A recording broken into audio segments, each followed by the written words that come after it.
Boa noite.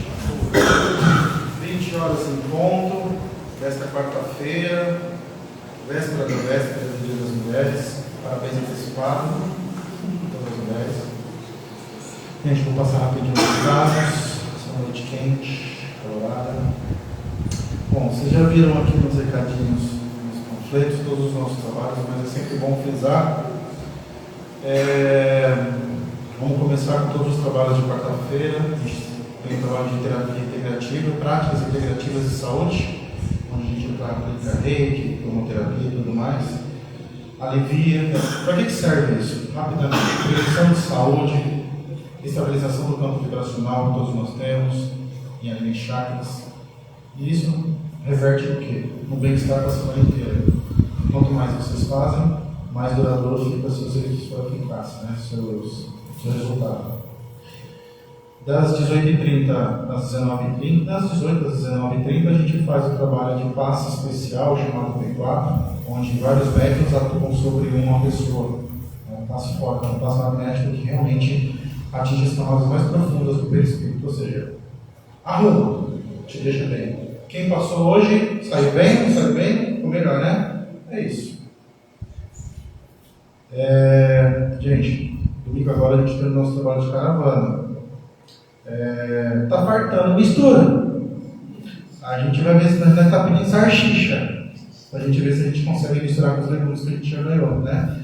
Mas qualquer alimento, gente, qualquer alimento, a gente precisa de principalmente mistura. Pode ser frango, salsicha, qualquer coisa que a gente armazena, né? Mas arroz, feijão, macarrão, água, suco, qualquer coisa, gente. Porque senão a gente não consegue atingir 250, 300 marmitas a cada 15 dias, como é a nossa proposta, tá? E a gente pede a colaboração de vocês para que vocês incentivem outras pessoas que não frequentam a casa, né, a doar. Independente de serem inscritos ou não, é uma ação social que a gente tem, tá? E a gente tem conseguido ajudar muito até hoje e a gente espera continuar e ampliar essa atividade. Sábado agora, a gente vai ter a segunda rodada do trabalho de constelação sistêmica familiar. Gente, constelação familiar é maravilhoso. Quem participou da primeira rodada saiu daqui transformado, saiu daqui realmente satisfeito com o que viu, né? Uma pessoa foi escolhida para constelar, na verdade a pessoa que assinou a rifa na primeira rodada, saiu o nome dela, ela foi constelada, mas as pessoas, os participantes foram personagens, como se fosse expondo o problema dela, mas que cada pessoa absorveu para si o resultado do nosso trabalho de terapia, com a terapeuta Marlúcia Oliveira. Anos e anos de domínio na constelação familiar. E sábado agora, às 16 horas, ela vai fazer um workshop, às 15, né? Uma reunião explicando o que é a constelação familiar, desde a história de Bert Hellinger, que é o criador e tal, para as pessoas, para vocês, quem vier, entender o que é e se interessar, porque na outra, depois de 15 dias, ela já vai fazer a constelação com a pessoa escolhida. Já tem uma dessa vez, né? Já está então. E aí, cada vez que vocês vierem participar, a gente vai fazer um sorteio na hora para ser constelado. Cara, venham porque é muito, muito bom. Tá? Então, assim, a caravana é cada 15 dias. Terceiro domingo, né, de todo mês, o trabalho de cirurgia e tratamento espiritual com o Dr. Gabriel, através do médium Samuel. Tá? Tem muita gente. A cirurgia ela não tem porte físico, ela utiliza caneta, lavanda, ou seja, toda a parte energética, mas os resultados de quem já passou aqui são satisfatórios. E é um trabalho que a gente faz com muito carinho, tanto é que a gente fica das 8 às 13 horas aqui, oferecemos alimentos frutificados, toda uma egrégora de energia aqui de quem vem, sai daqui curado, ou pelo menos em vias de curado. O doutor passa chá, faz todo um receituário de coisas de tratamento natural depois da cirurgia, chá, ele corta alguns alimentos, enfim, ele passa uma prescrição muito definida, tá? Gente, hoje nós temos o Maurício Silva, ele vai fazer Ah, desculpa, eu ia apanhar, ia jogar um giz na minha cabeça. Ó, nós inauguramos sexta-feira. O curso de introdução ao doutrina espírita, nós não iniciamos por falta de quórum, ninguém veio. Porém, dois interessados que se inscreveram na listinha, nós passamos o link, porque esse curso ele é transmitido pela USE, União das Sociedades Espíritas, na qual nós somos filiados, na qual nos auxiliam. Então, o curso está sendo transmitido online pela internet, direto por eles. Ia ser presencial aqui, mas como não teve adesões, a gente cancelou. E aí, a sexta-feira, a partir das 18 horas... 19 horas, a gente vai começar um trabalho. Nós começamos sexta passada. Vieram várias pessoas, mas chamado Evangelioterapia. Na verdade, é terapia em grupo, né? Onde a Marlene ela pega um tema da atualidade, um tema que acomete a maioria das pessoas, vai ser discutido, né, no momento. E utiliza a explicação, toda a conversa à luz da doutrina espírita, nunca fugindo da doutrina espírita. Então é esclarecedor, é como uma constelação. Vocês vão sair daqui esclarecidos, vão sair daqui realmente esclarecidos, tem outra palavra, com luz de conhecimento. Tá? O nosso olhar proposta na nossa casa, nas reuniões e nos encontros é esclarecimento e doutrinação da doutrina espírita. Tá bom? Passo a palavra para a Cida, para fazer a leitura do livro, fonte livro.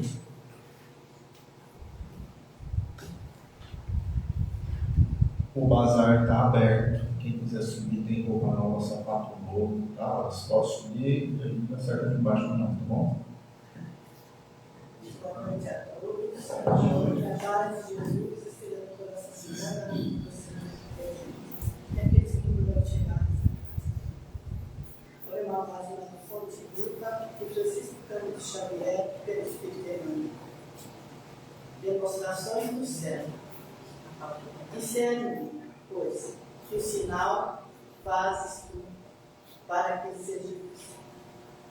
vejamos e creiamos em ti. João, capítulo 6, versículo 30. Em todos os tempos, quando alguém na terra se refere às coisas do céu, se adianta pedindo demonstrações, objetivas das verdades anunciadas.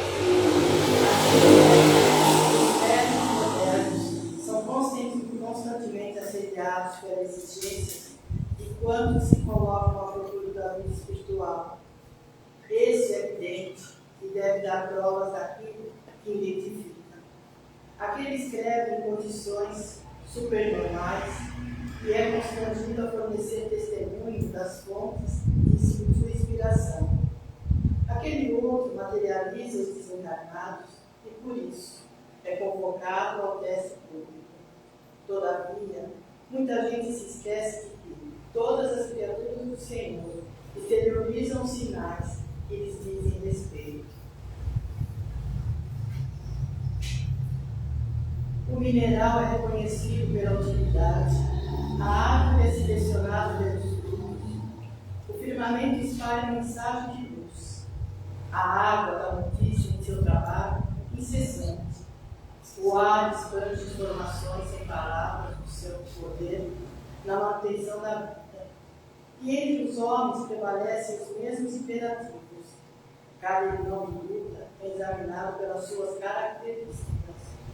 O todo dá de se conhecer pela pluralidade. O entendido revela mostras de prudência.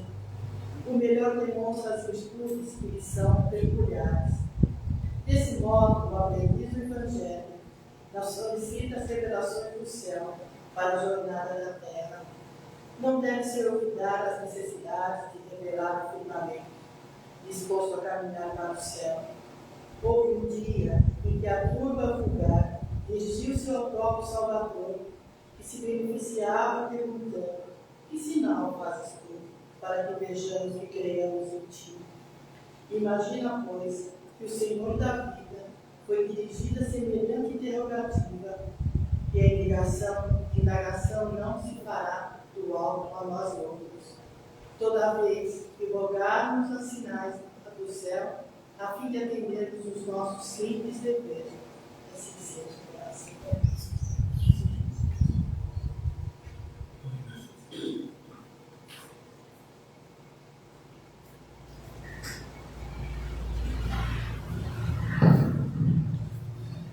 Vamos fechar nossos olhos.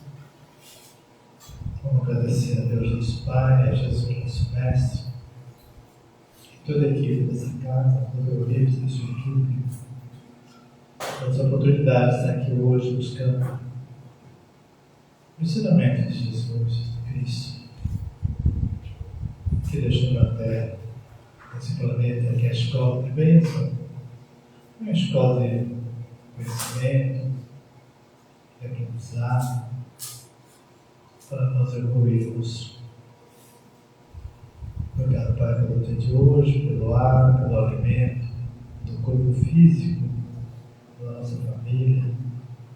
Só para ter gratidão com o Pai, dessa oportunidade que me deu a todos os seres desse planeta e tantos outros planetas, Pai, que cada um na sua evolução, Deus está sempre criando escolas para nós, cada um no seu grau de entendimento. Temos que ser sempre grato a Deus por essa oportunidade. Que hoje possamos contar o ensinamento e pôr em prática no nosso dia. Obrigado, Jesus. Obrigado a toda a equipe que está aqui. Assim seja, tudo da nossa irmã Maurício, seja aqui, você mesmo. Seu Maurício, por favor.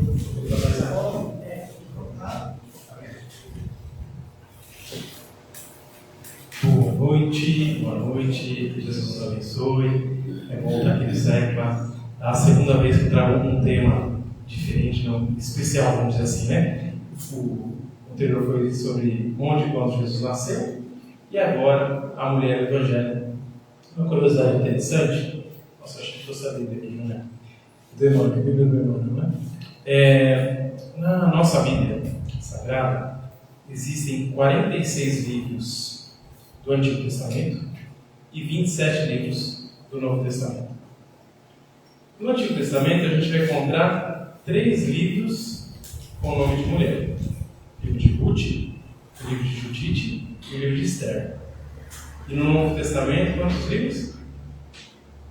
Isso, acertaram, nenhum. Nenhum livro leva o nome de mulher. E é interessante, né, porque a gente vai lembrar da época de Jesus, aliás, antes um pouco, 1.300 anos antes. Moisés vai promulgar nos seus 633 mandamentos que o testemunho de uma mulher não é válido. Então, se uma mulher fosse testemunha de um crime, ou de uma aposta, de qualquer coisa, e fosse levado ao juiz, melhor não levar, porque não é válido, né? Porém, esse mesmo povo vai ter, entre o livro das 3, a Esther, uma importância tão grande, porque ela ajudou a sobrevivência do povo, né? Não vou entrar nesse certame, mas hoje toda a sinagoga tem que ter pelo menos o livro de Esther e a Torá, de tão importante que ela é, né? Bom, vamos chegando no Novo Testamento, o Evangelho, 27 livros e nenhum de uma mulher. Estamos falando dos livros canônicos, né? Você vai falar, existe o Evangelho de Maria Madalena?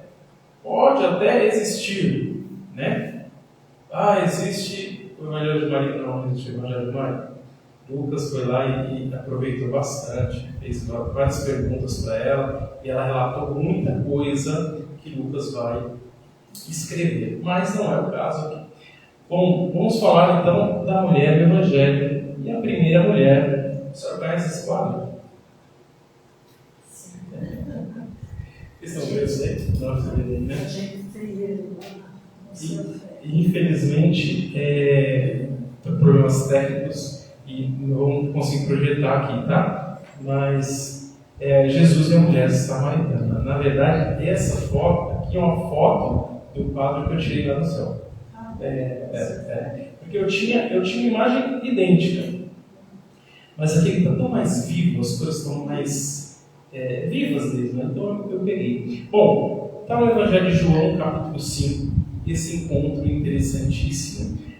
Jesus vai até a Samaria, é mais ou menos a rivalidade, não, bem pior, a rivalidade entre corintiano e palmeirense, tá? É o povo judeu e os samaritanos. Hoje está bem, graças a Deus, está bem melhor também, né? 2.500 anos depois, melhorou um pouco, né? Bom, só que os judeus se consideravam um povo superior aos samaritanos.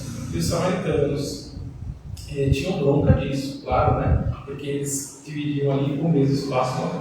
Nossa, coisa de antigo, né? Hoje não acontece mais isso, está tudo bem, tudo paz e harmonia. Bom, e aí, Jesus estava próximo ao meio-dia, ele sentou lá no poço, o poço do pai Jacó, né? Lá um dos patriarcas, e de repente veio uma mulher, sozinha, ao meio-dia. Naquela série Os Escolhidos, né, onde Chosen tem no último capítulo da primeira temporada, e é interessante para a gente entender um pouco. Por que ela estava sozinha? Porque o pessoalzinho de mais idade, 50 a mais, vai lembrar o horror que era uma mulher separada, né? A mulher era separada e ela era a margem da sociedade, né? Olha, não fica andando com fulana porque fulana é separada. Olha que horror.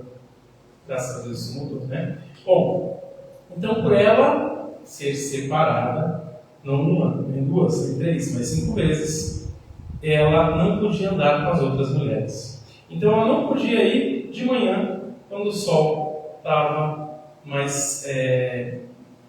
não estava pino, né? Como no meio-dia. Então estava mais fresco. Ela não podia. Então, ao meio-dia, que não tinha ninguém, ela ia lá buscar a sua água. Bom, chegando lá, ela encontra esse estranho homem judeu sentado no poço.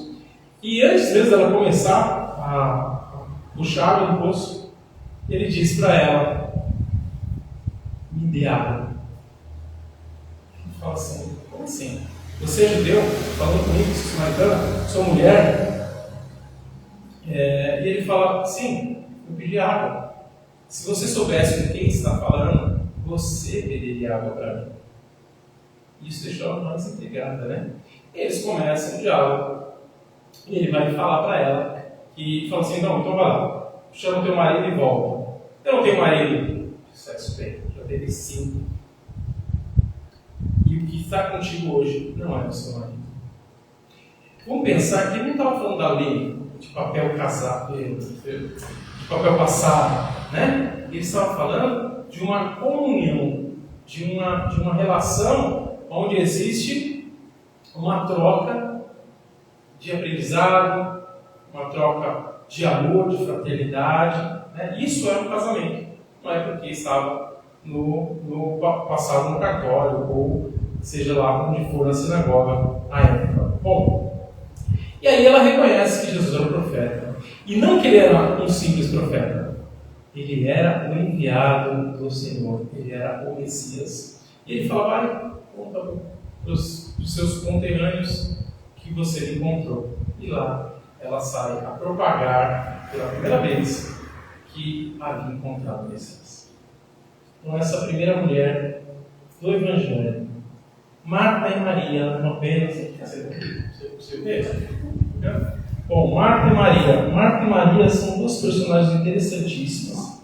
Elas são irmãs do Lázaro. E a Marta e a Maria, a primeira aparição delas no Evangelho, Jesus estava lá em Betânia,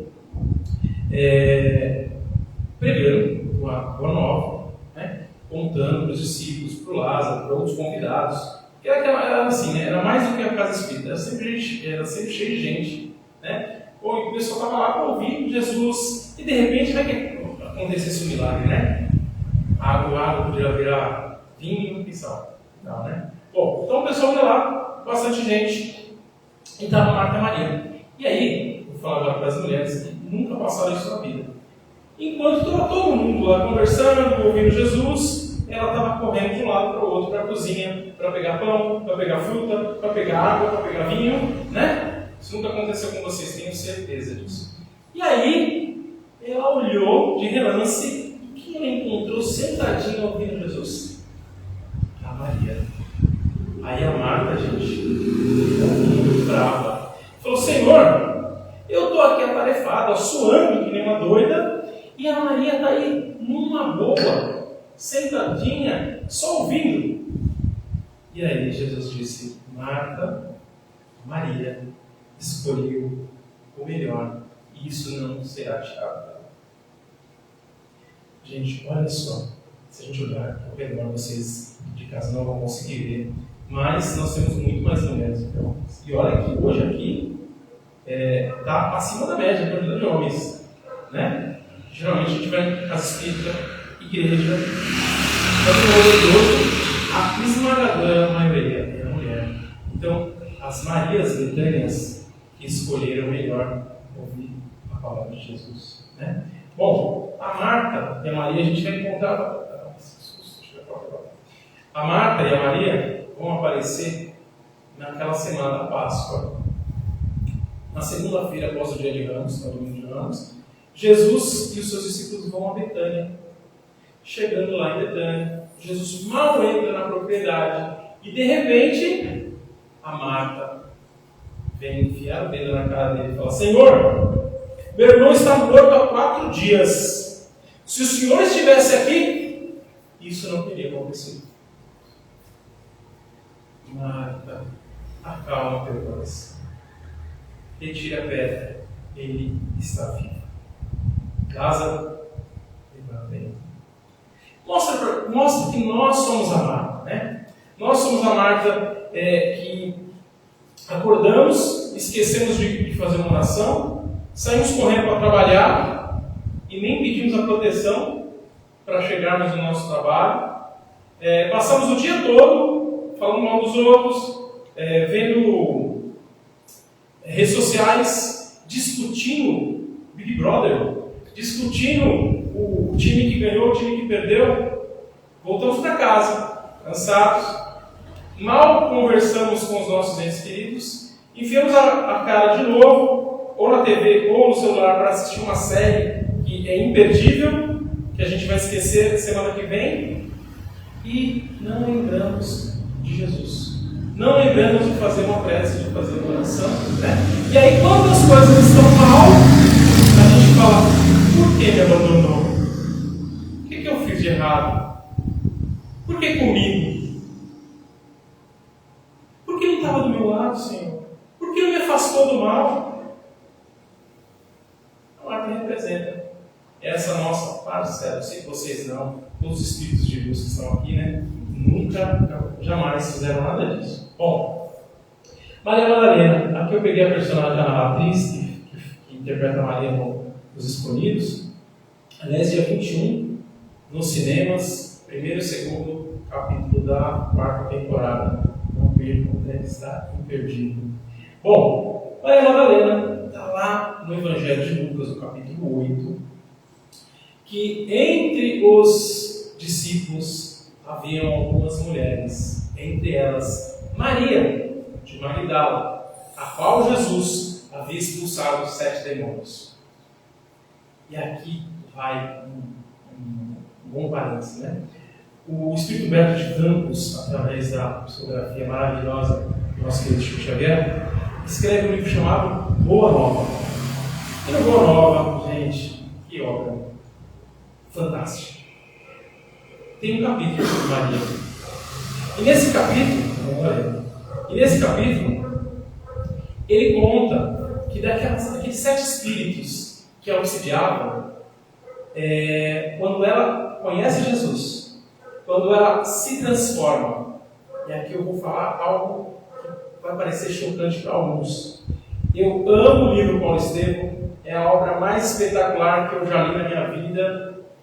A gente lê com dificuldade, né, porque a gente mais chora do que lê. É um livro incrível. Paulo, para mim, estava no maior pedestal. é o cara, ele foi lá e fez, aconteceu e sofreu. Bacana, é verdade, tudo isso é verdade. Mas Maria Madalena entendeu a mensagem de Cristo na hora. Mas claro, não, o Paulo também.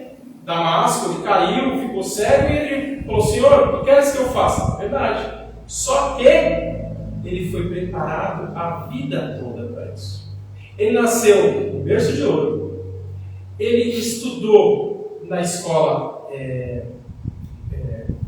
da sinagoga, para se tornar um doutor da lei, como de fato foi. Ele estudou filosofia clássica dos gregos. Ele teve acesso a tudo para ser o que ele foi e muito mais. E ele foi. Nós estamos falando de evangelho hoje, porque Paulo foi viajando pelo mundo, conhecido na época, mandou cartinha para todo mundo e deu uma doutrinação do que é o cristianismo. Mas voltando para Maria, ela não foi preparada, ela não estudou para isso, mas quando ela viu Cristo, ela mudou. E aí, voltando com o Humberto de Campos, ele diz assim: das 7 entidades, 6 não sentiram mais sintonia com ela. Então, já que ela mudou os pensamentos, ela cancelou a conta dela no TikTok e no Instagram, não perdia mais tempo olhando bobagem, parou de assistir o Big Brother. O que eu vou fazer com essa mulher? Não tem mais nada que me prende. Vou embora. Os 6 foram embora. Mas um ficou.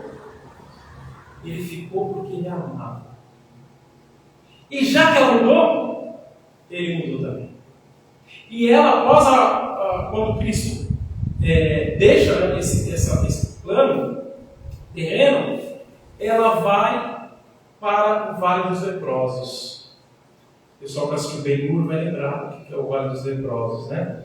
Ali às margens do Muro de Jerusalém, onde alguns caridosos, né, levavam para os seus familiares, às vezes, comida, deixavam na porta da caverna e iam embora. Maria ia lá, pegava esse alimento, ia até Jerusalém, no mercado, comprava alimento, pedia alimento, trocava as bandagens, as faixas desses nossos irmãos, até o momento. E aquele irmãozinho que estava com ela, né, aquele nosso irmão, começou a ajudá-la a trabalhar ali no Vale dos Leprosos também. Bom, e aí Maria desencarna. E ao desencarnar, ela fecha os olhos físicos, ela abre os olhos espirituais, e dá o próprio Cristo amparando, segurando ela. Maravilhoso, né? Então essa mulher, ela merece aí uma consideração diferente. A mulher adúltera, que nos filmes sempre foi retratada como Maria Madalena, mas é um personagem totalmente diferente, não é a mesma pessoa. E ela em si não nos deixa um ensinamento, mas Jesus nos deixa um ensinamento muito grande por causa dela, né? Primeiro, que os homens que iam apedrejar, olha que coisa interessante, cadê o homem adúltero? Só falam da mulher adúltera, mas se houve um adultério, existe um homem adúltero. Cadê esse homem? Ninguém fala dele. Bom, tudo bem, vamos lá para a mulher adúltera. Bom, estava todo mundo preparado. O que tem hoje para fazer? 3 horas eu vou para o apedrejamento, né? Vou pegar uma pedra boa aqui e pular. Chega lá, encontra Jesus, que abaixa, começa a escrever na areia, e os homens vão soltando suas pedras, e cada um, de cabeça baixa, rabinho entre as pernas, vão se distanciando. E nisso, Jesus fala: mulher, onde estão aqueles que te acusavam? Se ninguém te acusa, eu também não vou te acusar. Mas vá e não peques mais. Então ele não vai acolher isso para todos nós. Se nós estamos aqui encarnados, é porque em algum momento, lá na espiritualidade, olharam para a gente e falaram: olha, você tem um potencial infinito de entender o caminho do Cristo. Vá e não erra mais. E se nós estamos encarnados ainda, é porque tem alguém olhando para a gente falando: vá e não erre mais. Vamos lá? Gente, a mulher do fluxo de sangue também nos Coríntios eles retrataram muito bem, porque a dor dela não era só física. era muito mais moral do que físico. Por que moral? Os judeus ortodoxos, até hoje, 2024, ou 5.894, 92, alguma coisa assim, né? Que é o ano judaico, eles dormem em cama separada. O marido dorme numa cama, a mulher dorme na outra. Por quê? Porque no dia que a mulher está menstruada, que ela está com esse fluxo de sangue, ela não pode ser tocada e nem tocar em ninguém, porque torna a pessoa que tocou impuro. A mulher do fluxo de sangue, ela estava há 12 anos com esse sangramento sem parar. Então, se ela tocasse no pai e nos irmãos, eles se tornariam impuros. Olha o trabalho que é. Então, o que é mais fácil fazer? Vamos expulsar essa menina daqui. Então ela perde a casa, ela fica sem casa. E aí é fácil, né? Vai para um lugar, alguém descobre, vão apedrejá-la, para ninguém ficar impuro. Ela ia para um lugar durante 12 anos. E aí quando ela diz assim, ouve falar de Jesus, ouve falar dos milagres, Jesus estava passando, ela falou, agora, eu não preciso tocá-lo. O principal de não precisar tocar, eu não vou deixar impuro se nada acontecer comigo. Então basta que eu toque suas vestes. E naquele momento, a multidão ali toda aglomerada para a casa de Jairo. E aí, Jesus para, olha para Pedro e fala, alguém me tocou. Pedro olha para um lado, vê a multidão, olha para o outro, vê a multidão, e fala, Senhor, o Senhor está de brincadeira. Tem uma multidão aqui, todo mundo está te tocando. Alguém me tocou diferente do que Jesus certo. E aí, vamos encontrar a mulher chorando, aliviada, porque sentiu que o sangue não saía mais. E aí ele fala do testemunho de fé daquela mulher, porque ela precisava apenas encostar nas suas vestes. Bem forte, né? Para fechar o Evangelho, no mesmo capítulo 8 do Evangelho de Lucas, das mulheres que andavam com os discípulos, havia Joana, que era marida, que era esposa de um oficial romano, Cusa. E ela vai seguir Jesus, comete esse crime, esse delito terrível. E quando os cristãos começam a ser perseguidos, ela mesma, romana, vai ser perseguida, presa e condenada a ser assassinada. E aí, o próprio filho dela pede para que ela abnegasse aquela pergunta, que ela renegasse a fé. Renegasse a fé. E ela então diz, não, eu não posso negar a fé que me transformou, que me mudou para melhor. Prefiro morrer. E ela queimada. Essa mulher, muitos séculos depois, vai se tornar a nossa querida Joana de Ângeles, né? Que é a mentora espiritual do nosso querido Valdo Franco. Ela, diversas encarnações, foi religiosa, mas Joana de Ângeles, ela foi uma freira baiana que um ano após a independência do Brasil, na Bahia, ainda não se aceitava a independência. E no dia 20 de julho, houve uma revolução contra os brasileiros, que eles já nasciam brasileiros, e os soldados portugueses. E os soldados portugueses invadiram vários lugares, inclusive o convento, que a Joana era a Madre Superiora. Então ela aparece na porta e tenta impedir a entrada deles, né? E quando ela vê que não tem jeito, eles pegam e falam, ela fala, só por cima do meu cadáver vocês vão entrar aqui. Seja feito, vossa vontade. Eles matam e passam por cima dela. E ela volta na Bahia, nosso querido. Volta não, ela permanece na Bahia com o Espírito, inspirando e através da mediunidade, passando diversos livros importantíssimos para o nosso autoconhecimento, como a série psicológica dela e outros mais, né? Bom, acabamos os evangelhos, vamos chegar na literatura espírita. Primeira grande mulher, há 2000 anos, psicografia também do Chico, através do Emmanuel. Quem leu vai se lembrar da Bíblia, né? Hoje, por coincidência, claro que não existe coincidência, eu recebi no grupo a música Alma Gêmea, né? Aí a música falou, não, mas Kardec não falou de Alma Gêmea. Gente, lembre-se, era um poema, se tornou uma música, do Públio Lentulus, o romano, não do espírito Emmanuel. Olha, Chico, manda para o povo Alma Gêmea.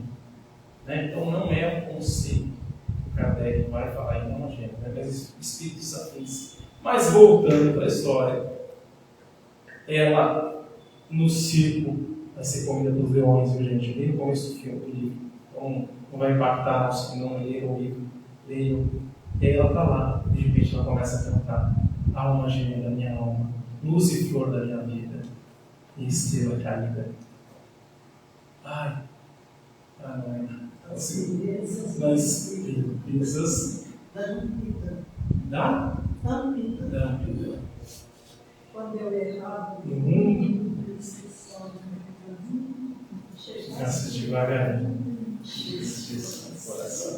Essa frase estava no convite de casamento há 18 anos atrás. E uma das mulheres que eu tenho que reverenciar aqui é essa que me aguenta, me atura. Eu tenho certeza que não é fácil. Essa mulher que me ensina tanto, que é minha esposa, que tantas aventuras, tantas desventuras, e ela fala: filho, me encheu de esperança, como eu espero, me encheu de amor. Segundo livro, Renúncia, também psicografia do Chico. Nós vamos dar Alcione. Como essa mulher sofreu, gente, como essa mulher sofreu. É interessante que existe um artigo científico de alunos da USP que fizeram história, doutorado em história, que foram para a cidade francesa, onde passa esse livro, e coletaram documentos, vestígios arqueológicos inclusivos, que provam que Alcione existiu, não é só o livro Renúncia. O Evangelho segundo o Espiritismo tem muitas mensagens que nós vamos encontrar: um espírito protetor, um espírito amigo, né? E vamos encontrar várias: João Evangelista, Paulo Apóstolo, Sandy Borg, Erasto e tantos outros. Nós também vamos achar mulheres, vamos achar uma rainha da França, vamos achar, olha o povo francês, eu vou gostar, hein? Delphine de Girardin, vamos achar Elizabeth da França, vamos achar a irmã Rosalie, e vamos achar uma que vai nos trazer uma prece. Depois do desencarne de Kardec, em 1890, ela vai deixar uma prece que é talvez a prece mais bonita que eu já conheci. A prece de Cáritas, a nossa irmã Cáritas, vai falar exatamente lá no capítulo 15, 14. Caridade. 15. Bom, aí nós vamos ter Memê. Aí já chegamos no século XX. E nós vamos encontrar Memê, que é a responsável pela evangelização infantil em toda e qualquer casa espírita. Uma história lindíssima também de amor com seu esposo, eternizada no livro Entre a Terra e o Céu, psicografia do Chico, inspirada pelo espírito André Luiz, né? Narrada pelo português. Vamos encontrar Alta de Souza, essa mulher que foi poetisa lá no Rio Grande do Norte, mulata, interessantíssima a história dela de vida, e interessantíssimo também os escritos delas, as poesias que ela nos deixou através da mediunidade do Chico, e responsável pelas obras sociais das casas espíritas, da caravana aqui da casa, por exemplo. Nós vamos encontrar Sheila, que a gente tem pouquíssima informação dela quanto encarnada, mas diversas mensagens e diversos relatos dela como espírito. O Divaldo mesmo fala da cura de um câncer na garganta de uma forma muito bonita, né? E a Sheila é responsável pelas câmaras de passe e pelo trabalho de cura nas casas espíritas. E, por fim, não menos importante, a Nália Franco é uma mulher que só leva o nome de um bairro aqui perto do Tatuapé, mas também uma mulher, gente, uma história de vida espetacular.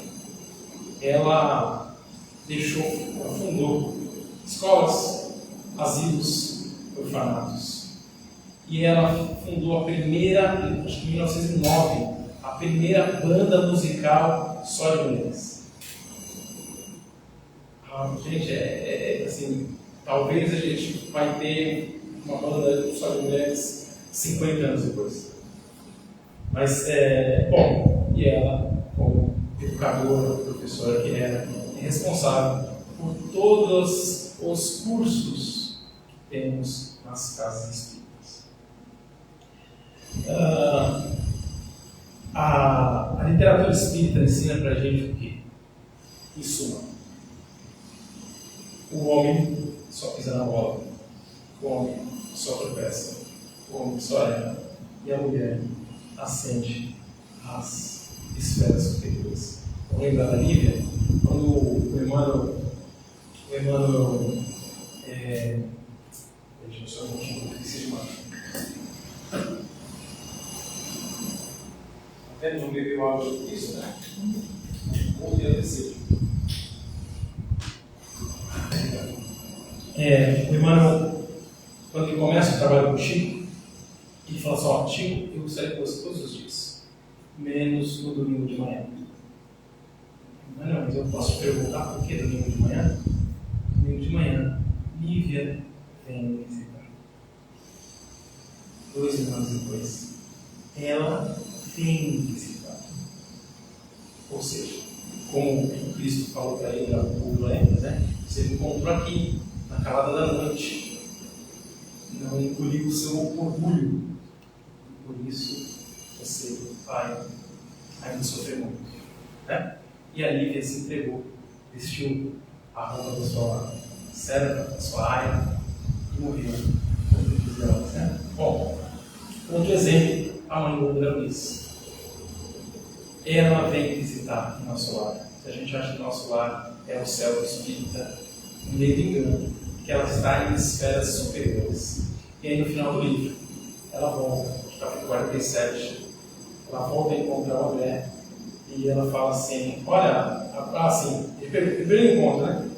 Eu vim te ver e tal, que bom, maravilha. O meu pai, como é que é meu pai? Seu pai, sabe como que ele era, né? Tá lá no umbral, tá? Uma situação muito difícil. E junto dele, 2 mulheres a quem ele tinha caso extraconjugal. Bom, no segundo encontro que ela tem com ele, já no capítulo 47, ela fala assim: André, eu vim aqui para me despedir. Então, assim, eu estou voltando para a Terra. Voltar para a Terra, porque você está num lugar tão maravilhoso. Se eu estou achando o celular legal, imagina lá. Pois é, mas o seu pai precisa de mim. Ele já reencarnou. Eu vou reencarnar agora esse filho. Vamos casar. E aquelas 2 mulheres, eu vou tê-las como filho.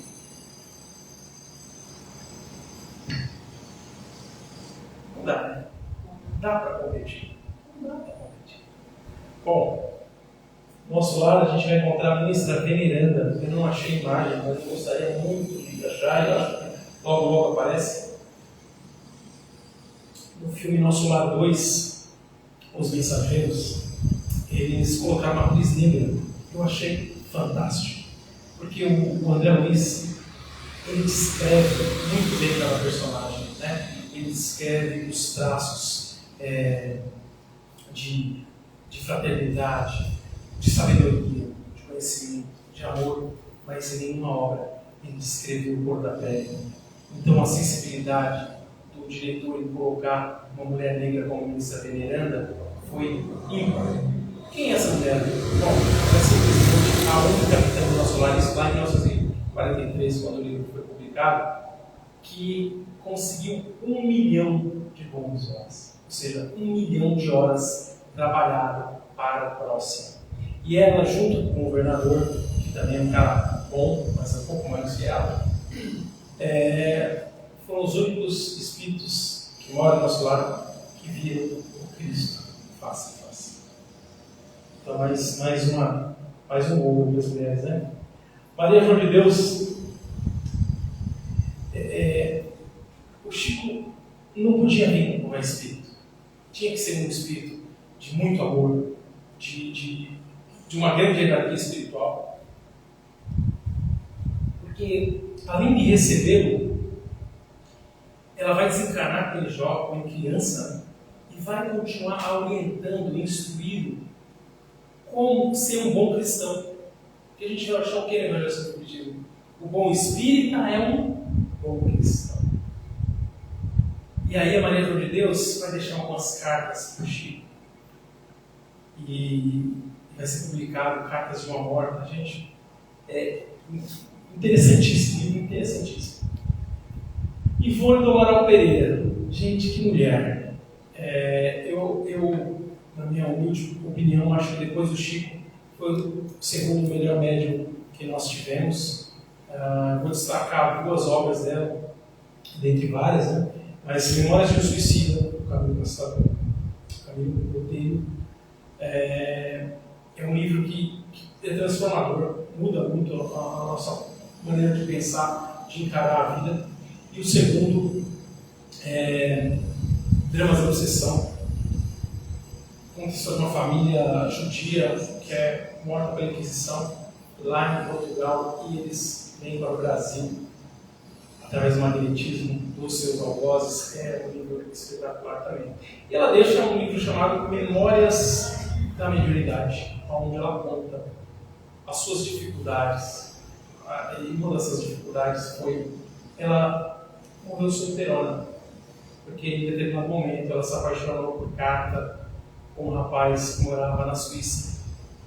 E aí o seu amigo espiritual Charles falou: olha, você vai encontrar com ele? Nossa, estamos aqui marcando o nosso encontro, ele vai vir para o Brasil e a gente vai ser feliz para sempre. Cuidado, porque graças a ele você perdeu várias encarnações. Então, se você quiser perder essa, vai em frente. E ela preferiu não, né? Ela não quis perder, de fato, deixou uma obra fantástica. Essa é mais uma das mulheres. Aqui, gente, acho que vocês não vão conseguir ver, ou nem todo mundo vê, essa senhora simpática. Se não me engano, aí foi o aniversário de 55 anos dela. 10 anos depois, ela foi diagnosticada com Alzheimer. Mas a história dela é muito antes. Essa mulher, ela era casada e o seu marido, alcoólatra, e tinha várias outras mulheres. Não conseguia ficar só com ela. E eles já tinham uma filhinha, tinha uns 3, 4 anos. E ela teve uma ideia genial. Para que sofrer? No meio da noite, eu ligo o fogão, o gás vai se espalhar pela casa, ela acende um fósforo e acabou. Tudo explode e acabou, né? Meu sofrimento. Minha filha não vai precisar sofrer. E meu marido vai pagar por isso, né? E aí ela ganha um presente. Ela ganha um livrinho chamado A Vida Continua, também a psicografia do Chico, autoria espiritual do nosso querido André Luiz. E ela lê aquele livro, e aquele livro muda a vida dela. E ela fala assim: não, peraí, a vida continua, todo sofrimento existe uma causa. Ela então começa a se debruçar pela leitura espírita, começa a frequentar a casa espírita, e 10 anos depois eu venho do mundo e com sérios problemas de cobrador. Gente, vocês não têm noção como era difícil a minha infância. E essa mulher ali me levando sempre no meu psicólogo, nos trabalhos de obsessão, e penou bastante. Meu pai continuou volta por bastante tempo, alcoólico, né? Bastante tempo, e ele não aceitava a doutrina. Então, 2 vezes, eu me lembro de ver no tal, quando era criança, ele fez uma fogueira com todos os livros espíritas dela. E ele proibiu: não, você não vai mais no centro à noite, onde pega você dentro de casa. Ela ia durante o dia enquanto estava trabalhando. E aí, ela fazia evangelho no lar 3 vezes por semana. Não quero mais evangelho no lar. Ela pegava o livro, ia para o banheiro e fazia o evangelho no lar dentro do banheiro. Essa mulher me ensinou desde o princípio, principalmente no capítulo 17, o homem de bem. Ela sempre me recitou o homem de bem. Ela, antes dela ser diagnosticada com Alzheimer, meu pai desencarnou, trabalhador da casa espírita.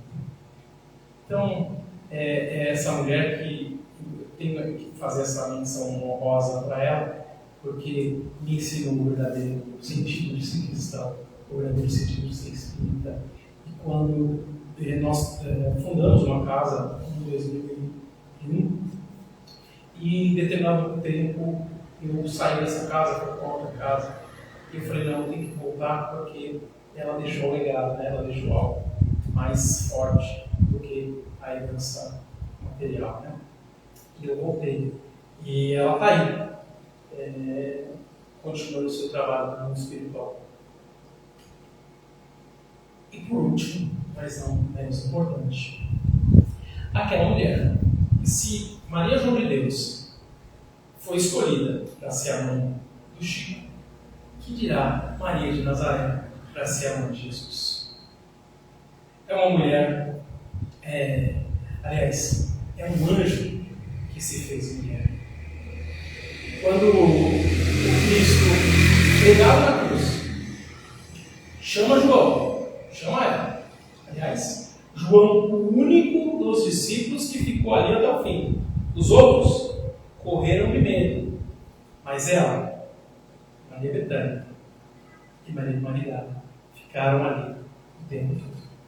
Então ele chama os dois e diz: mulher, eis o teu filho. Filho, eis a tua mãe. Esse gesto simbólico, ele entrega a humanidade nas mãos dessa Mãe Santíssima.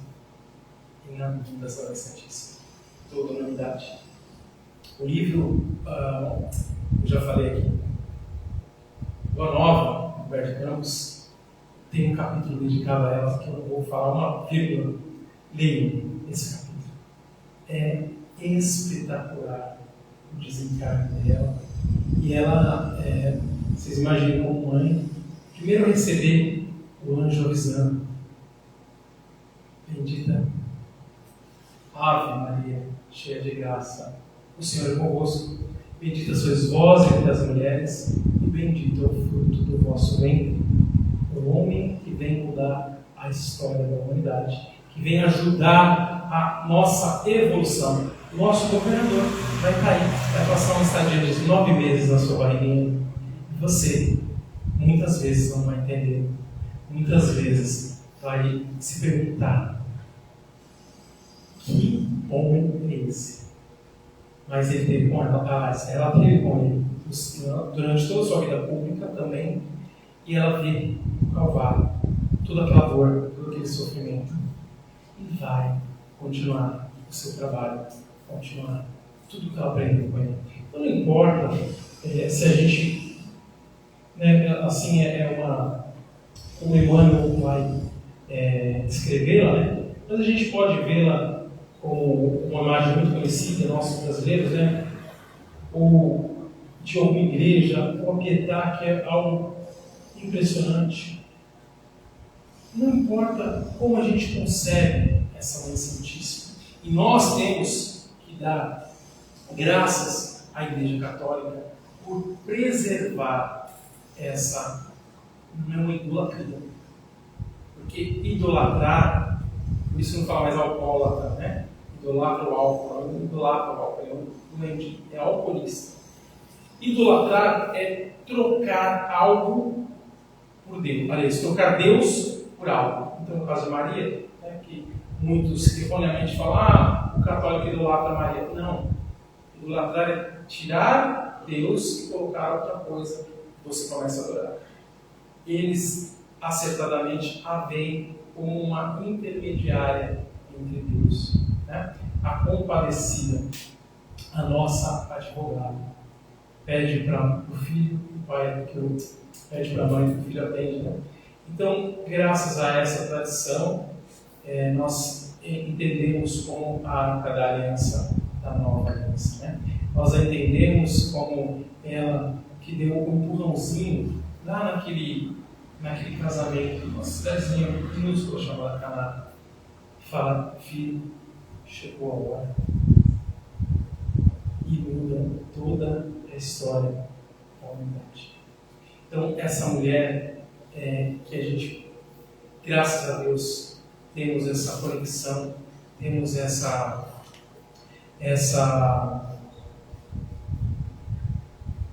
vamos falar adoração, né? Mas temos essa reverência por essa mulher, que ela abençoe a todos nós, e principalmente vocês, mulheres, na jornada tão árdua, tão difícil que é ser mulher. Eu espero, se eu tiver esse conhecimento, a próxima encarnação, poder vir mulher, para poder melhorar um pouquinho mais. Mas é tão longe. É só tão bruto que só um corpo masculino para me aguentar.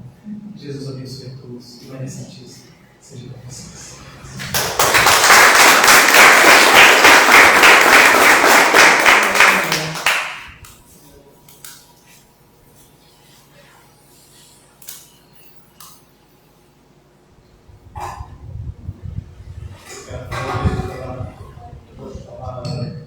Que nos abençoe muito também pela explanação da Revolução da Mulher, que acho que o Dia da Mulher todos os dias também, né? Que devemos sempre agradecer que ela deu a luz também a cada um de nós, mulheres. Obrigado, Pai, por essa mensagem de hoje. E nesse instante aqui, o pensamento vamos fazer as nossas vibrações,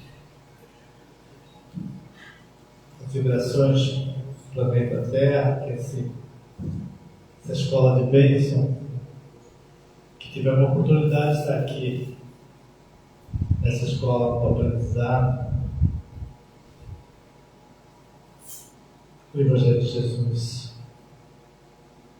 que plantou amor e é o nosso governante. Que bom, cada de nós. Deixou o amor e governa nosso planeta. Vamos vibrar para todos os países do mundo, todos os dirigentes de cada país, os presidentes, reis, rainhas, que têm um compromisso cristão, que seja tocado nesse instante pela mão de Jesus, pela mentoria, ensinando os povos, todos os seres a se preparar também, a vibrar para o Brasil, vibrar para o Evangelho. Estamos aqui não por acaso, mas que trouxemos para cá também a doutrina do Espírito, a doutrina de Jesus. Vamos vibrar para todos os políticos, presidente, que eles possam também se modificar, a cada um de nós também podemos nos modificar, melhorando nossa conduta, o respeito ao outro. Que a evolução é lenta, né?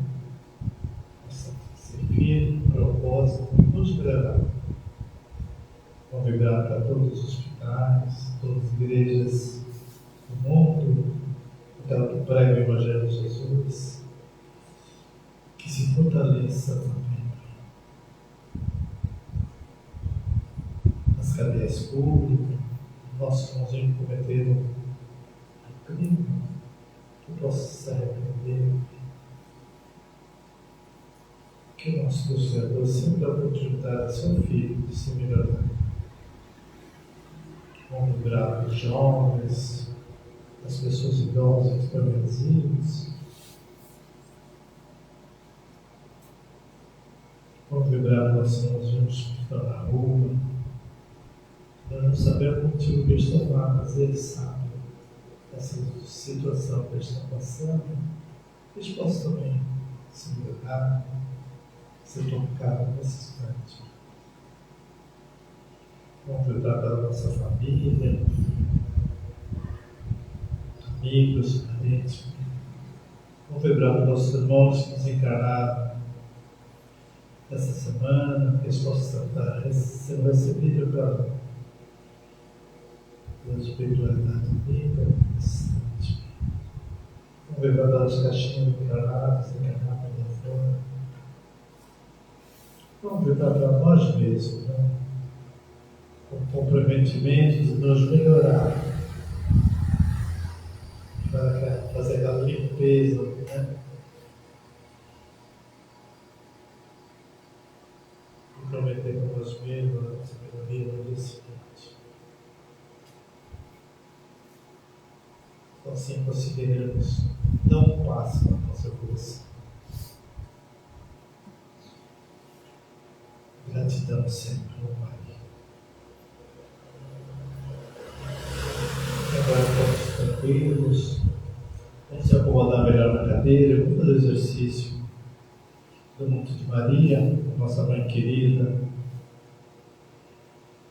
que recebe todos os desencarnados, chegando no plano maior. Essa luz azul, o Monte de Maria, vai penetrar na nossa cabeça, nesse instante, e vai potencializando e melhorando as células doentes. Essa luz vai descendo pela nossa garganta, chegando no plexo respiratório. E ele fica todo iluminado, parte digestiva, plexo sexual. E vai potencializando todas as células. Vai descendo essas pernas, todos os vasos sanguíneos, chegando até nossos pés. E todas as células estão recuperadas nesse instante, de acordo com a nossa condição e nosso merecimento. Vamos imaginar que nosso corpo está todo iluminado nesse instante. Graças ao Pai. Graças a Jesus. Por merecimento, algumas doenças são eliminadas.